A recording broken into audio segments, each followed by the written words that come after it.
കഴിഞ്ഞ 24 മണിക്കൂറിനിടയിൽ ഇന്ത്യയിൽ എന്തൊക്കെ കാര്യങ്ങൾ സംഭവിച്ചു എന്ന് പരിശോധിക്കാം. സംസ്ഥാനത്തെ സ്കൂളുകളിലെ സമയമാറ്റം ഇന്നു മുതൽ പ്രാബല്യത്തിൽ വരും. രാവിലെ 15 മിനിറ്റും ഉച്ചയ്ക്ക് ശേഷം 15 മിനിറ്റുമാണ് സ്കൂളിലെ സമയത്തിൽ വർദ്ധിക്കുന്നത്. വെള്ളിയാഴ്ച ഒഴികെയുള്ള ദിവസങ്ങളിൽ ഈ സമയമാറ്റം ഉണ്ടാകും.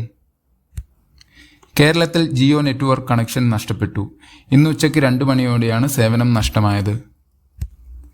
കൊട്ടിയൂരിൽ ആംബുലൻസ് ഗതാഗതക്കുരുക്കിൽപ്പെട്ട് 3.5 വയസ്സുകാരന് ദാരുണ അന്ത്യം. എയർ ഇന്ത്യ വിമാനാപകടത്തിലെ രണ്ടാമത്തെ ബ്ലാക്ക് ബോക്സ് കണ്ടെടുത്തു. ഇന്ത്യയിലെ സെൻസസ് 2 ഘട്ടമായി നടത്തും. ആദ്യത്തെ ഘട്ടം 2026 ആരംഭിക്കും. ജൂലൈ 1 മുതൽ IRCTC തത്കാൽ ടിക്കറ്റ് ബുക്ക് ചെയ്യാൻ ആധാർ കാർഡ് ലിങ്കിംഗ് നിർബന്ധം. യുദ്ധം തുടരുന്ന സാഹചര്യത്തിൽ വ്യോമാതിർത്തി അടച്ചു. കരമാർഗം മടങ്ങാം. ഇന്ത്യൻ വിദ്യാർത്ഥികളോട് ഇറാൻ. എല്ലാവരും സുരക്ഷിതരെന്ന് ഇന്ത്യൻ എംബസി.